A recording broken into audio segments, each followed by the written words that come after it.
कहते हैं Donald Trump, जब हॉर्मुज स्ट्रेट को लेकर बात हो रही थी तो उन्होंने एक सम्मेलन में एक भाषण दे रहे थे और उस वक्त उन्होंने कहा, हॉर्मुज स्ट्रेट की बात हो रही थी, स्ट्रेट ऑफ हॉर्मुज की बात हो रही थी, तो उसको उन्होंने स्ट्रेट ऑफ हॉर्मुज के बजाय स्ट्रेट ऑफ ट्रंप कह दिया।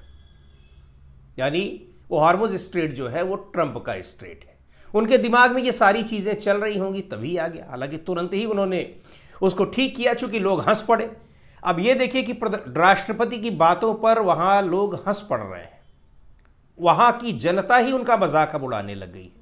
ईरान के तमाम नेता, ईरान के तमाम दूतावास तो मजाक उड़ाने वाले ट्वीट लगातार कर ही रहे हैं, लेकिन वहाँ की जनता भी किस तरीके से मजाक उड़ा रही है और उनके सामने उड़ा रही है उसका दिखाई पड़ा। हालांकि तुरंत उन्होंने सॉरी बोला और फिर कहने लगे कि स्ट्रेट ऑफ हॉर्मुज की बात मैं कर रहा हूं। अब ये उनके एक अवचेतन में, अनकॉन्शियस मस्तिष्क में ये कहीं न कहीं ये चीज़ें ये हैं, चल रही हैं कि स्ट्रेट ऑफ हॉर्मुज पर उनका नियंत्रण है। कर पा नहीं रहे हैं, वहाँ से 2 जहाज़ तक नहीं पास करवा पा रहे हैं, पूरी दुनिया से अपील कर रहे हैं, पूरी दुनिया से मदद की मांग कर रहे हैं, लेकिन कोई सफलता नहीं मिल रही है। इधर ईरान से भी कोशिश कर रहे हैं कि हमारी कोई डील हो जाए, हम इसराइल को किनारे कर दें और स्ट्रेट ऑफ हॉर्मुज पर हम एक साझा नियंत्रण स्थापित कर लें उसके साथ, यानी जो कंट्रोल है वो शेयर कर लें। पर ये सारी चीज़ें कहीं धरातल पर दिखाई नहीं पड़ रही। बार बार ये कह रहे हैं कि हम ईरान के साथ बातचीत कर रहे हैं, उसकी वजह से हमने हमले रोकने के लिए, यानी जो पावर प्लांट्स पर हमने हमले की धमकी दी थी उसको 10 दिन और बढ़ा दिए।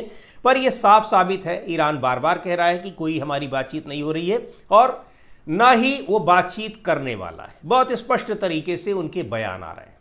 अब इधर दूसरी चीज़ जो देखने को मिल रही है, अब ट्रंप की बातें कई बार हो चुकी हैं कि मानसिक संतुलन की जो हम बात कर रहे हैं, तो ये उसका ताज़ा तरीन उदाहरण था और ये एक बड़ा उदाहरण है, ये छोटी मोटी बात नहीं है। इसके पहले जिस तरह के उनके बयान आए हैं हम लोगों ने देखे ही हैं।